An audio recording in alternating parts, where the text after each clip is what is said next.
പരിശുദ്ധാത്മാവേ സഹായക, നിരന്തരമെന്നെ സഹായിക്കണേ. പരിശുദ്ധാത്മാവേ സഹായക, നിരന്തരമെന്നെ സഹായിക്കണേ. നിത്യവും കൂടെ വസിക്കുന്നോനേ, അഭിഷേകത്തിനഗ്നി നിറച്ചിടണേ. നിത്യവും കൂടെ വസിക്കുന്നോനേ, അഭിഷേകത്തിനഗ്നി നിറച്ചിടണേ.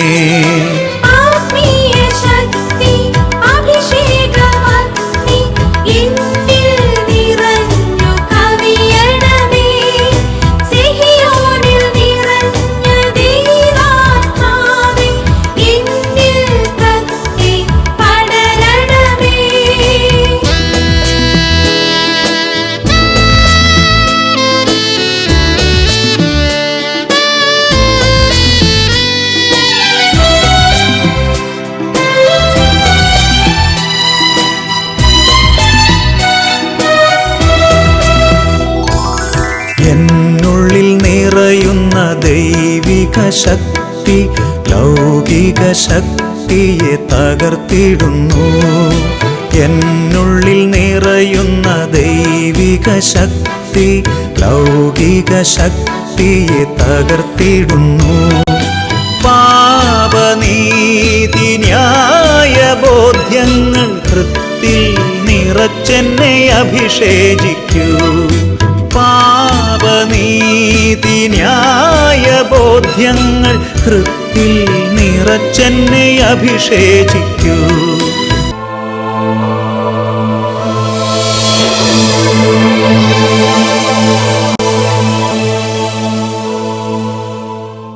ഹല്ലേലൂയ. യേശുവേ സ്തോത്രം, യേശുവേ നന്ദി. അഭിഷേകാഗ്നിയുടെ എല്ലാ പ്രേക്ഷകർക്കും കർത്താവും രക്ഷിതാവുമായ യേശു ക്രിസ്തുവിൻ്റെ ധന്യനാമത്തിൽ കൃപയും സമാധാനവും. Price the Lord. ഇന്ന് നമ്മൾ ചിന്തിക്കുന്ന വിഷയം ജെറമിയായുടെ പുസ്തകം 15-ാം അധ്യായം 19-ാം തിരുലിഖിതം. നീ തിരിച്ചു വന്നാൽ എൻ്റെ സന്നിധിയിൽ നിന്നെ പുനഃസ്ഥാപിക്കാം. Price the Lord. പ്രിയപ്പെട്ട ദൈവമക്കളെ, ഈ മണിക്കൂറിൽ ജീവിക്കുന്ന ദൈവത്തിൻ്റെ വചനം കേൾക്കാൻ എന്നെയും നിങ്ങളെയും ദൈവമായ കർത്താവ് ഒരുമിച്ച് ചേർത്തിരിക്കുകയാണ്. ജെറമിയ പ്രവാചകന്റെ പുസ്തകം 30-ാം അധ്യായത്തിൽ 21-ാം തിരുലിഖിതം. എൻ്റെ സന്നിധിയിൽ വരാൻ ഞാൻ അവനെ അനുവദിക്കും, അപ്പോൾ അവൻ എൻ്റെ അടുക്കൽ വരും. അല്ലാതെ എൻ്റെ അങ്കണത്തിൽ കാലുകുത്താൻ നിങ്ങളിൽ ആർക്കാണ് ധൈര്യമുണ്ടാവുക? ഇന്ന് ഞാനും നിങ്ങളും ദൈവികമായ ഒരു ശുശ്രൂഷയിൽ പങ്കുചേരുന്നുണ്ടെങ്കിൽ അതിൻ്റെ പിന്നിൽ എൻ്റെയും നിങ്ങളുടെയും ദൈവം ഈ ഒരു മണിക്കൂറിന് വേണ്ടി എന്നെയും നിങ്ങളെയും തിരഞ്ഞെടുത്തു. ഈ ഒരു മണിക്കൂറിന് വേണ്ടി പരിശുദ്ധാത്മാവിനെ അയച്ച് ഒരുക്കി. ഈ ഒരു മണിക്കൂറിന് വേണ്ടി ദൈവം നമ്മളെ ഒരുമിച്ച് കൂട്ടി. ഇതിൻ്റെ പിന്നിൽ പ്രവർത്തിക്കുന്നത് ദൈവമായ കർത്താവിൻ്റെ കാരുണ്യമാണ്. റോമാലേഖനം 9:16 മനുഷ്യൻ്റെ ആഗ്രഹമോ പ്രയത്നമോ അല്ല, ദൈവത്തിൻ്റെ ദയയാണ് എല്ലാറ്റിൻ്റെ അടിസ്ഥാനം. കഴിഞ്ഞ നാളുകളിൽ ഇതുപോലെ വചനം കേട്ടുകൊണ്ടിരുന്നപ്പോൾ ചില കുടുംബങ്ങളിൽ സംഭവിച്ച അത്ഭുതങ്ങൾ അവർ എഴുതി അറിയിച്ചിട്ടുണ്ട്. 1-2 നിങ്ങളുടെ ശ്രദ്ധയിലേക്ക് കൊണ്ടുവരാം. മൂവാറ്റുപുഴയിൽ നിന്നുള്ള ലൂസി എന്നൊരു സഹോദരിയുടെ അനുഭവമാണ് ആദ്യമായി നിങ്ങളുടെ ശ്രദ്ധയിലേക്ക് കൊണ്ടുവരുന്നത്. എൻ്റെ ഭർത്താവ് 44 വർഷമായി മദ്യപാന ശീലമുള്ളൊരു വ്യക്തിയായിരുന്നു. മാത്രമല്ല ദേവാലയ കർമ്മങ്ങളിലും വിശുദ്ധ കുർബാനയിലും പങ്കെടുക്കാൻ ഒരു താല്പര്യം ഉണ്ടായിരുന്നില്ല. ഞങ്ങൾ അഭിഷേകാഗ്നി പ്രോഗ്രാമിൻ്റെ സമയത്ത് കണ്ണുനീരൊഴുക്കി ദൈവസന്നിധിയിൽ പ്രാർത്ഥിച്ചു. ദൈവമായ കർത്താവിൻ്റെ അത്ഭുതകരമായ ഇടപെടൽ ഞങ്ങളുടെ കുടുംബത്തിലുണ്ടായി. 44 വർഷമായി മദ്യപാന ബന്ധത്തിരുന്ന എൻ്റെ ഭർത്താവിൽ നിന്ന് മദ്യപാനശീലം പരിപൂർണമായും ദൈവം എടുത്തു മാറ്റി. ഇപ്പോൾ വിശുദ്ധ കുർബാനയിൽ പങ്കെടുക്കുന്നതിൽ അഭിമാനത്തോടെ അദ്ദേഹം ദേവാലയത്തിലേക്ക് പോകുന്ന കാഴ്ചയാണ് ഞങ്ങളുടെ കുടുംബത്തിൽ ഞങ്ങൾ കാണുന്നത്. അതുപോലെ ഞങ്ങളുടെ കുടുംബത്തിൽ അഭിഷേകാഗ്നിയിൽ പങ്കെടുത്ത ലഭിച്ച മറ്റൊരു അനുഭവം കൂടെ സാക്ഷ്യപ്പെടുത്തുകയാണ്.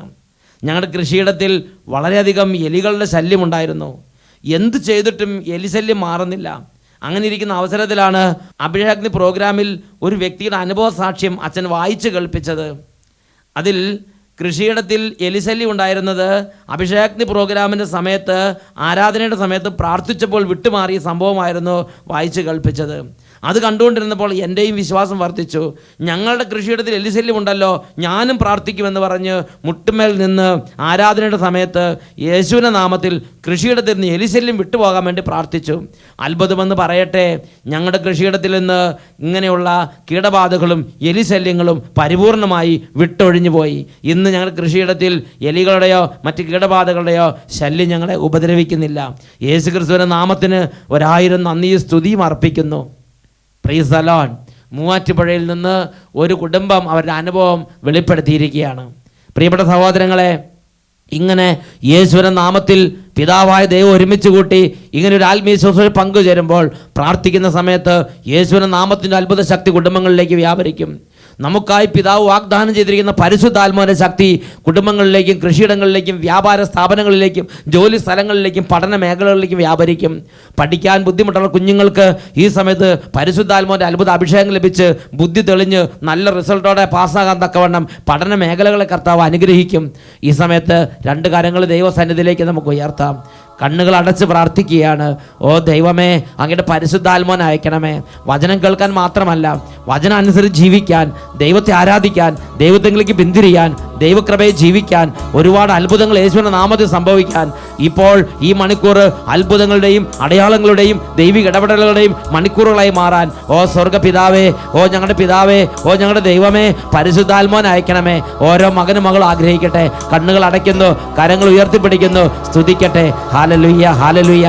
മനസ്സ് തുറന്ന് സ്തുതിക്കട്ടെ. ആത്മാവിൻ്റെ നവ്യമായൊരു അഭിഷേകം, ഒരു പുതിയ ഉണർവ്, ഒരു പുത്തൻ അഭിഷേകം, ഒരു പുത്തൻ ഇടപെടൽ ഇപ്പോൾ സംഭവിക്കട്ടെ. ദാഹത്തോടെ പ്രാർത്ഥിക്കുന്നു, കരങ്ങൾ ഉയർത്തി മനസ്സ് തുറന്ന് ഉറക്കെ പ്രാർത്ഥിക്കുന്നു. ഓ പിതാവേ, ആത്മാവിനെ അയക്കണമേ, ആത്മാവിനെ അയക്കണമേ. എന്നകദാരിത ഒരുങ്ങി ദൈവമേ, ദൈവമേ, ആത്മാവിനെ അയക്കണമേ. അയക്കണമേ. എന്നകദാരിത ഒരുങ്ങി എളിയവർ പ്രാർത്ഥിക്കുന്നു. ദൈവമേ, കൃപകൾ ചൊരിയണമേ. പരിശുദ്ധാത്മാവേ, അഭിഷേകം പരിശുദ്ധാത്മാവേ, പരിശുദ്ധാത്മാവേ, വൻ കൃപകൾ ചൊരിയണമേ. എന്നെ അഭിഷേകം ചെയ്യണമേ.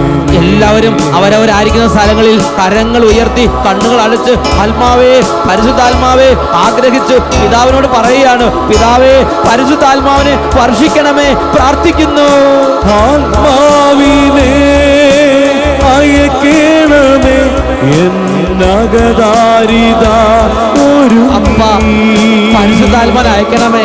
ആത്മാവിനെ ഓരോ മകന്റെ മേലും, അയക്കണമേ. ഓരോ മകളുടെ മേലും എന്നകദാരിത ഒരു തളർന്നവർ പുതിയ ജീവൻ പ്രാപിക്കട്ടെ. രോഗികൾ സൗഖ്യം പ്രാപിക്കട്ടെ. നിരാശയുടെ കെട്ടുകൾ അഴിയട്ടെ. കുഞ്ഞുങ്ങൾ ഉണർവ് പ്രാപിക്കട്ടെ. ബാലികാ ബാലന്മാർ അഭിഷേകം സംഭവിക്കട്ടെ. യുവതി യുവാക്കളുടെ അഭിഷേകം സംഭവിക്കട്ടെ. ചൊരിയണമേ.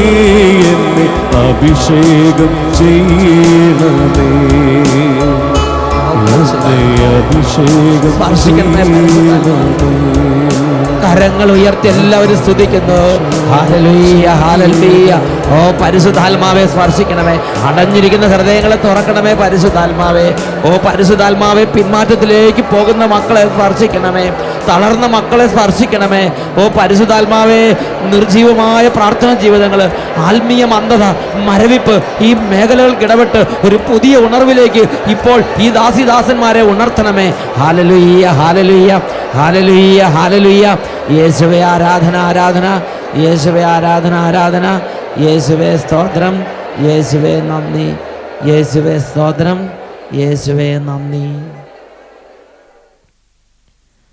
Price the Lord. ഹല്ലേലൂയ. ജെറമിയായുടെ പുസ്തകം 15-ാം അധ്യായത്തിൽ 19-ാമത്തെ തിരുലിഖിതം. നീ തിരിച്ചു വന്നാൽ നിന്നെ എൻ്റെ സന്നിധിയിൽ ഞാൻ പുനഃസ്ഥാപിക്കാം. ദൈവം വലിയൊരു വാഗ്ദത്തം തിരുലിഖിതങ്ങളിൽ നമുക്ക് നൽകിയിരിക്കുകയാണ്. പ്രിയപ്പെട്ട സഹോദരങ്ങളെ, ജീവിതത്തിൽ ഓരോ തെറ്റുകളിലൂടെയും കുറ്റങ്ങളിലൂടെയും പാപത്തിൻ്റെ വഴികളിലൂടെയും ഞാനും നിങ്ങളും യാത്ര ചെയ്യുമ്പോൾ എൻ്റെയും നിങ്ങളുടെയും ജീവിതത്തിൽ ഒരു പ്രത്യേക തരത്തിലുള്ള തകർച്ച വന്ന് പിടിമുറുക്കുകയാണ്. നാം എത്ര അധ്വാനിച്ചാലും, നാം എന്തു തന്നെ ചെയ്താലും അത് വിജയം കാണാതെ, അതുകൊണ്ടൊരു ഉയർച്ച ഉണ്ടാകാതെ, അതുകൊണ്ട് 5 പൈസയുടെ മേൽഗതി ഉണ്ടാകാതെ, എല്ലാം ഛിന്ന ഭിന്നമായി പോകാൻ തക്കവണ്ണമുള്ള ഒരു പ്രത്യേക തകർച്ചയുടെ അടിമത്തം, ഒരു ആധിപത്യം ഞാനും നിങ്ങളും പാപം ചെയ്യുമ്പോൾ എൻ്റെയും നിങ്ങളുടെയും ജീവിതത്തിലേക്ക് കടന്നു വരികയാണ്. ഇത് ബൈബിളിൽ നമ്മൾ കാണുന്നുണ്ട്. ബൈബിളിൽ ജോഷുവയുടെ പുസ്തകത്തിലാണ് ഇതിനെക്കുറിച്ചൊരു പ്രതിപാദ്യം എൻ്റെ ശ്രദ്ധയിൽപ്പെട്ടിരിക്കുന്നത്. ജോഷുവയുടെ പുസ്തകത്തിൽ 6ഉം 7ഉം അധ്യായങ്ങൾ, അതിൽ 7-ാമത്തെ അധ്യായത്തിലൊരു രംഗമുണ്ട്. ഇതാ, ജോഷുവയുടെ നേതൃത്വത്തിൽ ദൈവജനം മുന്നോട്ട് വരുമ്പോൾ ജെറൂക്കോയെ തകർത്ത് തരിപ്പണമാക്കി വിജയ ശ്രീലാളിതരായി നിൽക്കുന്ന ദൈവജനം അവരുടെ മുമ്പിൽ ചെറിയൊരു ശത്രു രാജ്യത്തെ പെടുകയാണ്, ആയി പട്ടണം. ആ ആയി പട്ടണത്തെ നശിപ്പിക്കാൻ വേണ്ടി ജോഷുവ ചിന്തിച്ചപ്പോൾ അത് ചെറിയൊരു പട്ടണമാണ്, അവർക്ക് ചെറുത്ത് നിൽക്കാൻ വലിയ ശേഷിയൊന്നുമില്ല. അതുകൊണ്ടൊരു 10,000-3,000 പേര് പോയാൽ മതി, അതിനെ നിഷ്പ്രയാസം പുഷ്പം പോലെ തോൽപ്പിച്ച് വരാമെന്ന ചിന്തയോടെ ഒരു 3,000-ഓളം പേരെ ജോഷുവ ആ പട്ടണത്തിന് നേരെ അയച്ചു. എന്നാൽ പ്രിയപ്പെട്ട സഹോദരങ്ങളെ, ആ ജാതികളുടെ മുമ്പിൽ ദൈവത്തിൻ്റെ ജനം, ദൈവത്തിൻ്റെ സൈന്യനിര തോറ്റ് തുന്നം പാടി അവർ പരാജിതരായി, ലജ്ജിതരായി മടങ്ങി ഓടി വരികയാണ്. നിരവധി പേർ വധിക്കപ്പെട്ട് ജോഷുവയ്ക്ക് വലിയ സങ്കടമായി. ജോഷുവ ദൈവസന്നിധി കമഴ്ന്നു വീണു. സാഷ്ടാംഗം പ്രണമിച്ച് അവൻ പ്രഭാതം മുതൽ പ്രദോഷം വരെ ദൈവസന്നിധി അനുദപിച്ച് പ്രാർത്ഥിക്കുകയാണ്. ദൈവത്തോട് പ്രാർത്ഥിക്കുകയാണ്, ദൈവമേ എന്തു പറ്റി? എന്തുകൊണ്ടാണ് അങ്ങയുടെ ജനം ലജ്ജിതരായത്? എന്തുകൊണ്ടാണ് അങ്ങയുടെ ജനത്തിന് ഈ ഒരു കയ്പ് നിറഞ്ഞ അനുഭവം ഉണ്ടായത്? എന്തുകൊണ്ട് അങ്ങയുടെ ജനത്തിൻ്റെ ഉദ്യമം വിജയിച്ചില്ല? എന്തുകൊണ്ട് വിജയിച്ചില്ല? ആ യുദ്ധത്തിൽ എന്തുകൊണ്ട് വിജയിച്ചില്ല? ദൈവത്തിന് ജനത്തിന് വിജയം കിട്ടേണ്ടതായിരുന്നു, എന്തുകൊണ്ട് ദൈവത്തിൻ്റെ ജനത്തിന് വിജയം കിട്ടിയില്ല? ഇത് ജോഷുവയെ അലട്ടിയിരുന്നൊരു പ്രശ്നമാണ്. പ്രിയപ്പെട്ട സഹോദരങ്ങളെ, ഈ ഒരു ദുഃഖത്തിൽ ദൈവത്തിൻ്റെ ആത്മാവ് ഇടപെടുകയാണ്. ദൈവത്തിൻ്റെ ആത്മാവ് പറഞ്ഞു, ജോഷുവ നീ തട്ടിക്കുറച്ച് എഴുന്നേൽക്കുക, നീ ഇങ്ങനെ കടന്ന് പെടച്ചതൊന്നും കാര്യമില്ല. നീ ഒരു കാര്യം മനസ്സിലാക്കണം, ഇതാ നിഷിദ്ധ വസ്തുക്കൾ നീ ഈ ജനത്തിൽ ചിലർ കൈവശം വെച്ചിരിക്കുന്നത് കൊണ്ട് ഈ ജനം നശിപ്പിക്കപ്പെടാനുള്ള ഒരു വസ്തുവായി മാറിയിരിക്കുന്നു. ജോഷുവയുടെ പുസ്തകത്തിൽ 7-ാം അധ്യായത്തിൽ 12-ാമത്തെ വാക്യം, എന്തെന്നാൽ അവർ നശിപ്പിക്കപ്പെടാനുള്ള ഒരു വസ്തുവായി തീർന്നിരിക്കുന്നു. ദൈവത്തിൻ്റെ ജനത്തെക്കുറിച്ച് ദൈവം നേരിട്ട് നേതൃത്വം കൊടുത്ത് ഈജിപ്തിൽ നിന്ന് ഫറവോയുടെ അടിമത്തത്തിൽ നിന്ന് പുറത്തു കൊണ്ടുവന്ന് രാത്രി അഗ്നിത്തൂണായും പകൽ മേഘസ്തംഭമായും നടന്ന് അവർക്ക് ഭക്ഷിക്കാൻ ഇറച്ചിയും മന്നയെല്ലാം കൊടുത്ത് അങ്ങനെ ദൈവജനത്തെ മുന്നോട്ട് അനുദിനം കൂടെ നടന്ന് ദൈവം നയിച്ചുകൊണ്ടിരിക്കുമ്പോൾ ആ ജനത്തെക്കുറിച്ച് ഇതാ ജോഷുവയോട് ദൈവം പറയുകയാണ്, എന്തെന്നാൽ അവർ നശിപ്പിക്കപ്പെടാനുള്ള ഒരു വസ്തുവായി തീർന്നിരിക്കുന്നു. ദൈവത്തിൻ്റെ ജനം നശിപ്പിക്കപ്പെടാനുള്ള ഒരു വസ്തുവായി തീർന്നിരിക്കുന്നു. എന്താ കാരണം? ജെറീക്കോയിലെ ഉന്നതമായ വിജയം ദൈവം നേടിക്കൊടുത്തതാണ്. ഈ ജനത്തിന് ദൈവം നിർദ്ദേശങ്ങൾ നൽകിയിട്ടുണ്ടായിരുന്നു, ദൈവം വചനപ്രകാരമുള്ള ബോധ്യങ്ങൾ നൽകിയിട്ടുണ്ടായിരുന്നു, ഉപദേശങ്ങൾ നൽകിയിട്ടുണ്ടായിരുന്നു. എന്നാൽ ദൈവജനത്തിൽ ഒരുവൻ ദൈവത്തിൻ്റെ വചനം ലംഘിച്ച്, ദൈവത്തിൻ്റെ ഉപദേശത്തെ ലംഘിച്ച് അവൻ പാപം ചെയ്ത് കുറേ സ്വർണവും കുറേ വെള്ളിയും ഇതാ തൻ്റെ കൂടാരത്തിൽ കൊണ്ടുവന്ന് ഒളിപ്പിച്ച് വെച്ചിരിക്കുകയാണ്. ദൈവം വചനത്തിൽ പ്രത്യേകം അവർക്ക് നിർദ്ദേശം കൊടുത്തിരുന്നതായിരുന്നു, നിങ്ങൾ നശിപ്പിക്കപ്പെടാനുള്ള ഒരു വസ്തുവും കൈകളിൽ എടുക്കരുത്. എന്നാൽ നിഷിദ്ധ വസ്തുക്കളിൽ ദൈവം തൻ്റെ വചനം കൊണ്ട് നിരോധിച്ച നിഷിദ്ധ വസ്തുക്കളിൽ ചിലതെടുത്ത് ഇതാ ആഖാൻ എന്നു പേരുള്ള വ്യക്തി തൻ്റെ കൂടാരത്തിൽ കൊണ്ടുവന്ന് ഒളിപ്പിച്ചു വെച്ചിരിക്കുകയാണ്. ആ കൂടാരത്തിൽ ആ വസ്തുക്കൾ ഒളിപ്പിച്ചു വെച്ചിരിക്കുന്ന ഈ സമയത്ത് ഈ ജനം പോയ യുദ്ധത്തിൽ പരാജയപ്പെട്ടപ്പോൾ ദൈവം വന്ന് വെളിപ്പെടുത്തി കൊടുത്ത വചനമാണ് ജോഷുവ 7:12 നാം വായിച്ചത്. എന്തെന്നാൽ അവർ നശിപ്പിക്കപ്പെടാനുള്ള ഒരു വസ്തുവായി തീർന്നിരിക്കുന്നു. പ്രിയ ദൈവ പൈതലെ, ഇന്നലെ നീ അഭിഷേകമുള്ളൊരു പൈതലായിരുന്നിരിക്കാം. ഇന്നലെ നീ ദൈവത്തിൻ്റെ ഒരു കയ്യിലെ ഉപകരണമായിരുന്നിരിക്കാം. ഇന്നലെ വരെ നീ വിശുദ്ധനായൊരു വ്യക്തിയായിരുന്നിരിക്കാം. എന്നാൽ ജീവിതത്തിൻ്റെ ഒരു പ്രത്യേക നിമിഷത്തിൽ, ജീവിതത്തിൻ്റെ ഒരു പ്രത്യേക ബലഹീനതയിൽ, ഒരു പ്രത്യേക സാഹചര്യത്തിൽ നീ ദൈവത്തിൻ്റെ വചനം നിരോധിച്ച നിഷിദ്ധ വസ്തുക്കളോ നിഷിദ്ധ മാർഗങ്ങളോ അവലംബിച്ചിട്ടുണ്ടെങ്കിൽ ദൈവത്തിൻ്റെ വചനം വെളിപ്പെടുത്തുകയാണ്, നീ നശിപ്പിക്കപ്പെടാനുള്ള ഒരു വസ്തുവായി തീർന്നിരിക്കുന്നു. നശിപ്പിക്കപ്പെടാനുള്ള ഒരു വസ്തുവായി തീർന്നിരിക്കുന്നു. ഇന്ന് നിന്റെ വീട്ടിൽ മദ്യക്കുപ്പി ഇരിക്കുന്നുണ്ടെങ്കിൽ അത് ദൈവം തൻ്റെ വചനത്താൽ നിരോധിച്ച ഒരു നിഷിദ്ധ വസ്തുവാണ്. ഇന്ന് നീ നിന്റെ ഭവനത്തിൽ വേറെ ഏതെങ്കിലും തരത്തിലുള്ള ഓതിക്കെട്ടിയ ചരടോ മന്ത്രച്ചരടോ കൂടോത്രമോ ഏലസോ എന്തെങ്കിലും തരത്തിലുള്ള വസ്തുക്കൾ നിന്റെ ഭവനത്തിൽ നീ വെച്ചിട്ടുണ്ടെങ്കിൽ, നിന്റെ ശരീരത്തിൽ നിന്ന് കെട്ടിയിട്ടുണ്ടെങ്കിൽ ദൈവം തൻ്റെ വചനത്താൽ നിരോധിച്ചിരിക്കുന്ന ഒരു സംഗതിയാണത്. അത് നീ നിന്റെ ഭവനത്തിൽ കൊണ്ട് കുഴിച്ചിട്ടത് വഴി, നിന്റെ ഭവനത്തിൽ കൊണ്ട് വെച്ചത് വഴി നീ നശിപ്പിക്കപ്പെടാനുള്ള ഒരു വസ്തുവായി തീർന്നിരിക്കുകയാണ്. നീ മനഃപൂർവ്വം താലോലിക്കുന്ന പാപം നിന്റെ ഹൃദയത്തിൽ ഇരിപ്പുണ്ടോ? നീ മനഃപൂർവ്വം താലോലിക്കുന്ന ചില പാപമാർഗങ്ങൾ നീ താലോലിച്ച് ഹൃദയത്തിൽ സൂക്ഷിക്കുന്നുണ്ടോ? ദൈവത്തിൻ്റെ വചനം പഠിപ്പിക്കുകയാണ്, നീ നശിപ്പിക്കപ്പെടാനുള്ള ഒരു വസ്തുവായി തീർന്നിരിക്കുന്നു. ഞാൻ കൈക്കൂലി വാങ്ങും, ഞാൻ കരിഞ്ചന്ത ചെയ്യും, ഞാൻ കള്ളത്തരം കാണിക്കും, ഞാൻ ഇങ്ങനെ തന്നെ മുമ്പോട്ട് പോവുകയുള്ളൂ, ഞാൻ മദ്യപിക്കും, ഇങ്ങനെ നിന്റെ മനസ്സിൻ്റെ ഉള്ളിൽ നീ ആത്മകഥം ചെയ്ത് നീ പാപത്തെ മനഃപൂർവ്വം നിന്റെ ഹൃദയത്തിൽ വെച്ചിരിക്കുന്ന ഒരു വ്യക്തിയാണോ? നിന്റെ ഹൃദയത്തിലും നിന്റെ കുടുംബത്തിലും പാപം കുടികൊള്ളുന്നുണ്ടോ? വചനം വ്യക്തമായി പഠിപ്പിക്കുകയാണ്, നീ നശിപ്പിക്കപ്പെടാനുള്ള ഒരു വസ്തുവായി തീർന്നിരിക്കുന്നു. നശിപ്പിക്കപ്പെടാനുള്ള ഒരു വസ്തുവായി തീർന്നിരിക്കുന്നു.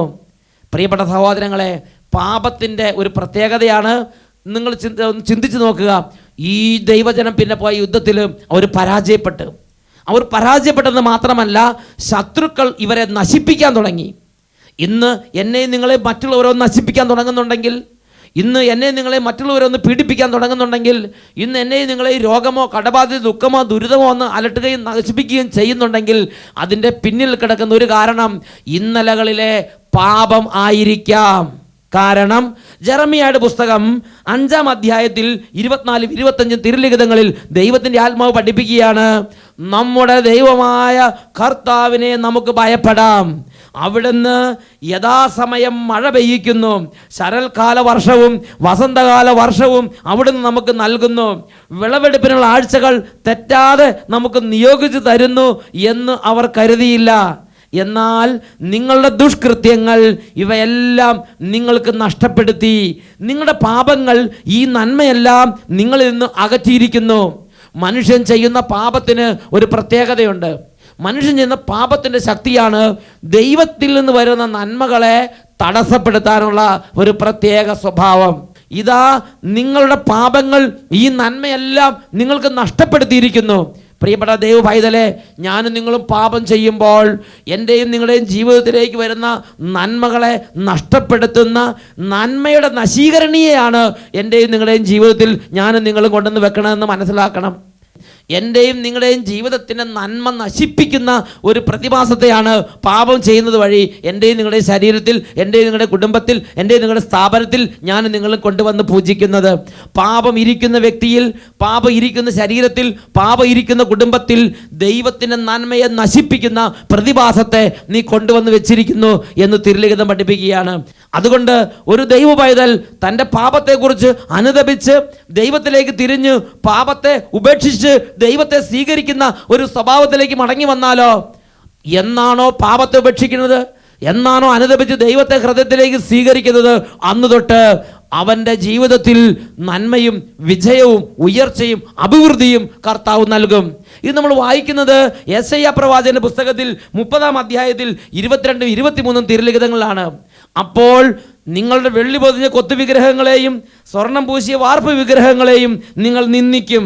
ദൂരെ പോകുവീൻ എന്ന് പറഞ്ഞ് അവയെ നിങ്ങൾ മലിന വസ്തുക്കൾ എന്നതുപോലെ എറിഞ്ഞു കളയും. അപ്പോൾ അവിടുന്ന് നീ വിതയ്ക്കുന്ന വിത്തിന് മഴ നൽകും, ധാന്യം സമൃദ്ധമായി വിളയും. അന്ന് നിന്റെ കന്നുകാലികൾ വിശാലമായ മേച്ചിൽപ്പുറങ്ങളിൽ മേയും. നിലമുഴുന്ന കാളകളും കഴുതകളും കോരിക കൊണ്ടും പല്ലുകൊണ്ടും ഒരുക്കിയതും ഉപ്പ് ചേർത്തതുമായ വൈക്കോൽ തിന്നും. ഒരു വ്യക്തി തൻ്റെ പാപത്തെക്കുറിച്ച് അനുതപിച്ച് പാപം ഏറ്റുപറഞ്ഞ് പാപം ഉപേക്ഷിച്ച് കുമ്പസാരക്കൂട്ടിലേക്ക് പോയി അനുതപിച്ച് പാപം ഏറ്റുപറഞ്ഞ് ഉപേക്ഷിക്കുന്ന ഒരു വിശുദ്ധ ജീവിതത്തിലേക്ക് തിരിച്ചു വന്നാലോ, കൃഷിഭൂമിയിലും ബിസിനസ് സ്ഥാപനത്തിലും കുടുംബത്തിലും വളർത്തുമൃഗങ്ങൾക്കും എല്ലാ മേഖലകളിലും വലിയ ഉയർച്ചയുടെ സുദിനങ്ങൾ ഇതാ കുമ്പസാരത്തോടുകൂടെ ആരംഭിക്കുകയാണ്. ഇത് തിരുലുകൾ തരുന്നൊരു വാഗ്ദാനമാണ്. ഇത് ഞാനും നിങ്ങളും അവിശ്വസിക്കേണ്ട യാതൊരു കാര്യവുമില്ല. വിശ്വസിക്കണം. ഞാനും നിങ്ങളും ആത്മാർത്ഥമായി പശ്ചാത്തപിച്ച് പാപം ഏറ്റുപറഞ്ഞ് ഉപേക്ഷിച്ചാൽ കുടുംബത്തിൻ്റെ ചരിത്രം പരാജയത്തിൻ്റെ ചരിത്രത്തിൽ നിന്ന് വിജയത്തിൻ്റെ ചരിത്രത്തിലേക്ക് നീക്കാൻ കഴിവുള്ളവനാണ് നമ്മുടെ ദൈവമായ കർത്താവ്. കർത്താവ് ഈ കാര്യം ബൈബിളിൽ വാഗ്ദാനം ചെയ്തിട്ടുമുണ്ട്. ഞാനൊരു വ്യക്തിയുടെ അനുഭവം നിങ്ങളുടെ ശ്രദ്ധയിലേക്ക് കൊണ്ടുവരാം. എൻ്റെ പേര് ജോസഫ്, ഭാര്യ സുനി. ഞങ്ങളുടെ താമസം കാസർഗോഡ് ജില്ലയിലാണ്. എനിക്ക് ബിസിനസ്സാണ് ജോലി. ഞങ്ങളുടെ വിവാഹം കഴിഞ്ഞിട്ട് 9 വർഷമായി. ഞങ്ങൾക്ക് മക്കളില്ലായിരുന്നു. പല ചികിത്സാവിധികളും ഞങ്ങൾ ചെയ്തിരുന്നു. ഒരു ഫലവും കണ്ടില്ല. പിന്നീട് ചികിത്സ നിർത്തി. അങ്ങനെ ഇരിക്കുമ്പോഴാണ് 2008 ഫെബ്രുവരിയിൽ അട്ടപ്പാടിയിൽ ധ്യാനത്തിന് പോയത്. ധ്യാനത്തിൽ പങ്കെടുത്തപ്പോൾ ധ്യാന ക്ലാസ്സിൽ വെച്ച് ദശാംശം കൊടുക്കാതിരിക്കുന്നത് വലിയ പാപമാണെന്ന് ദൈവവചനപ്രകാരം മനസ്സിലായി. ദൈവത്തെ കൊള്ളയടിക്കുന്നത് തെറ്റാണെന്ന് വചനപ്രകാരം അച്ഛൻ ബോധ്യപ്പെടുത്തി തന്നു. ബീഡി, സിഗരറ്റ്, മറ്റ് ലഹരി വസ്തുക്കൾ ഇവ വിൽപ്പന നടത്തുന്നത് അങ്ങേയറ്റം പാപമാണെന്ന് അച്ഛൻ ഞങ്ങൾക്ക് മനസ്സിലാക്കി തന്നു. അതോടുകൂടെ ഞാൻ എൻ്റെ കടയിൽ നിന്ന് ബീഡി, സിഗരറ്റ്, ലഹരി വസ്തുക്കൾ ഇവ പരിപൂർണമായും ഒഴിവാക്കാൻ തീരുമാനിക്കുകയും അവ വിറ്റിരുന്ന എൻ്റെ പാപ നടപടിയോർത്ത് അനുതപിച്ച് കുമ്പസാരിച്ച് എൻ്റെ കർത്താവിലേക്ക് ഞാൻ മടങ്ങി വരികയും ചെയ്തു. അതോടുകൂടെ ഞാൻ എൻ്റെ സമ്പത്തിൻ്റെ കൃത്യമായ ദശാംശം ദൈവത്തിന് അർപ്പിക്കാൻ ഞാൻ തീരുമാനിക്കുകയും ചെയ്തു. അത്ഭുതമെന്ന് പറയട്ടെ, 2008 ഡിസംബറിൽ തന്നെ എൻ്റെ ഭാര്യ ഗർഭിണിയാവുകയും ദൈവത്തിൻ്റെ അത്ഭുതകരമായ ഇടപെടൽ ഞങ്ങളുടെ കുടുംബത്തിലുണ്ടാവുകയും ചെയ്തു. ഇന്ന് ഞങ്ങളുടെ കുടുംബത്തിൽ ഒരു ആൺകുട്ടിയെ കർത്താവ് നൽകി അനുഗ്രഹിച്ചിരിക്കുകയാണ്. എല്ലാ നന്മയ്ക്കും ദൈവത്തിന് മഹത്വവും സ്തുതിയും അർപ്പിക്കുന്നു. Praise the Lord. Beedi, cigarette, Pan Parag ഇങ്ങനെയുള്ള വസ്തുക്കളൊക്കെ കച്ചവടം നടത്തിക്കൊണ്ടിരുന്ന ഈ സഹോദരൻ, ജോസഫ് എന്ന് പേരുള്ള ഈ സഹോദരൻ, ധ്യാനവചനങ്ങൾ കേട്ട് അനുദപിച്ചു. എൻ്റെ സന്നിധിയിലേക്ക് നീ മടങ്ങി വന്നാൽ ഞാൻ നിന്നെ പുനഃസ്ഥാപിക്കാം എന്നുള്ള വാഗ്ദത്തം അദ്ദേഹം പൂർണ്ണമായും വിശ്വസിച്ച് തൻ്റെ പാപത്തെ അനുദപിച്ച് ഏറ്റുപറഞ്ഞ് ഉപേക്ഷിച്ചപ്പോൾ ആ വ്യക്തിയുടെ ജീവിതത്തിലേക്ക് ദൈവം അത്ഭുതകരമായി ഇടപെട്ട് ഐശ്വര്യം പുനഃസ്ഥാപിച്ചു കൊടുത്ത് ദൈവത്തിലുള്ള നന്മ അദ്ദേഹത്തിൻ്റെ കുടുംബത്തിലേക്ക് ഒഴുകാൻ തുടങ്ങി. ഇതാ മറ്റൊരു വ്യക്തിയുടെ അനുഭവം. എൻ്റെ പേര് ഗോഡ്വിൻ. ഞാൻ ഡിസംബർ 27 മുതൽ ജനുവരി 1 വരെയുള്ള യുവജനങ്ങൾക്ക് വേണ്ടിയുള്ള ധ്യാനത്തിൽ പങ്കെടുത്ത വ്യക്തിയാണ്. വളരെ ദുഃഖിതനും നിരാശാബാധിതനുമായിട്ടാണ് ഞാൻ ധ്യാനത്തിന് വന്നത്. അതും എൻ്റെ അമ്മയുടെ നിർബന്ധത്തിന് വഴങ്ങി മാത്രം. ഞാൻ ഇതുവരെ ഒരു ധ്യാനത്തിലും പോയിട്ടില്ല. എൻ്റെ സ്ഥലം തൃശ്ശൂരാണ്. എനിക്ക് 25 വയസ്സ് പ്രായമുണ്ട്.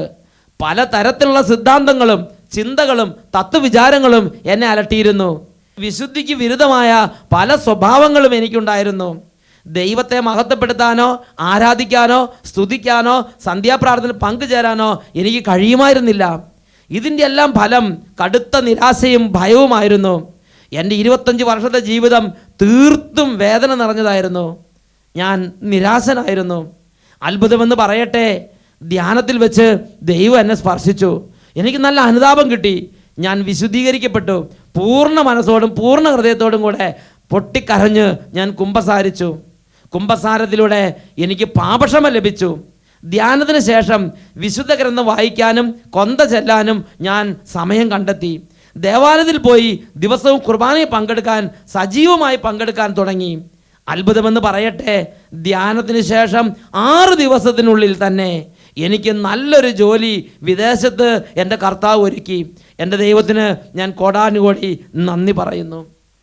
തൃശ്ശൂരിൽ നിന്ന് ഗോഡ്വിൻ എന്ന് പറയുന്ന ഒരു ചെറുപ്പക്കാരൻ അദ്ദേഹത്തിൻ്റെ ജീവിതത്തിൽ അന്ന് വരെ ഉണ്ടായിരുന്ന പാപത്തെക്കുറിച്ചും താൻ പോരുമ്പോൾ ഭാവത്തെക്കുറിച്ച് തൻ്റെ തന്നെ പല സ്വന്തം ഫിലോസഫിയെക്കുറിച്ചെല്ലാം അനുദപിച്ച് ദൈവസന്നിധിയിലേക്ക് അതെല്ലാം ഏറ്റുപറഞ്ഞിട്ട് ദൈവത്തിൻ്റെ സന്നിധിയിലേക്ക് തൻ്റെ ജീവിതത്തെ കൊടുത്തപ്പോൾ ആ കുടുംബത്തിൽ വന്ന വ്യത്യാസത്തെക്കുറിച്ച് അദ്ദേഹം തന്നെ അദ്ദേഹത്തിൻ്റെ സ്വന്തം കൈപ്പടയിൽ എഴുതി അറിയിച്ചിരിക്കുകയാണ്.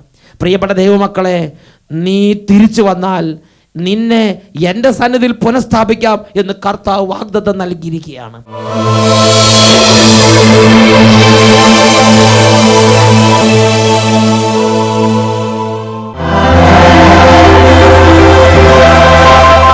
അപ്പോസ്തല പ്രവർത്തനം 3:19 നിങ്ങളുടെ പാപങ്ങൾ മായിച്ചു കളയാൻ പശ്ചാത്തപിച്ച് ദൈവത്തിലേക്ക് തിരിയുവിൻ.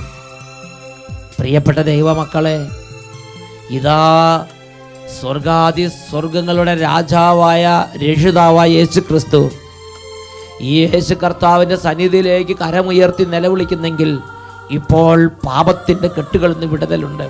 അനുതാപം ലഭിക്കാത്ത ഹൃദയങ്ങൾക്ക് ഇപ്പോൾ ദൈവികമായ സ്പർശനം ലഭിക്കും.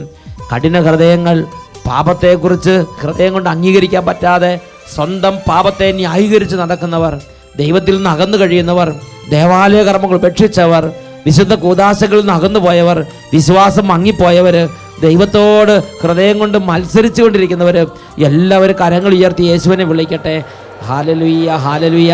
ദൈവമായ കർത്താവേ, ഈ നിമിഷങ്ങളിൽ നാളുകളായി വർഷങ്ങളായി അന്ധകാരത്തിൽ സാത്താൻ ബന്ധിച്ചിട്ടിരിക്കുന്ന ഓരോ മകനെയും മകളെയും ഇപ്പോൾ കെട്ടുകളഴിച്ച് വിടുവിക്കണമേ. അനുതാപം ലഭിക്കാത്തവർ, പൊട്ടിക്കരഞ്ഞ് അനുദപിച്ച് പാപങ്ങൾ ഏറ്റുപറയുന്നതിനെ കുറിച്ച് ബോധ്യമില്ലാത്തവർ, ദൈവിക മാർഗം തിരിയാനായിട്ട് ആത്മീയമായ ബോധ്യം ലഭിക്കാത്തവർ, തെറ്റായ അറിവിൻ്റെ ബന്ധനങ്ങൾ കുടുങ്ങിക്കിടക്കുന്നവർ ഇപ്പോൾ യേശുവിന്റെ നാമത്തിൽ വിടുതൽ പ്രാപിക്കട്ടെ. ഹാലലുയ്യ. കഠിന ഹൃദയങ്ങളിലേക്ക് മാനസാന്തരത്തിന്റെ അഭിഷേകം വ്യാപരിക്കട്ടെ. ഓ ദൈവമേ, നിത്യനാശത്തിന് വേണ്ടി സാത്താൻ ബന്ധിച്ചിട്ടിരിക്കുന്ന ഓരോ മകനെയും മകളെയും യേശുവിന്റെ നാമത്തിൽ, അത്ഭുത നാമത്തിൽ ഇപ്പോൾ വിടുവിക്കുന്നു. തിന്മകളും ചങ്ങലകളും ആധിപത്യങ്ങളും അടിമത്തങ്ങളും അന്ധകാര പീഡകളും യേശുനാമത്തിൽ വിട്ടുമാറി പോകട്ടെ. ഹാലലുയ്യ, ഹാലലുയ്യ.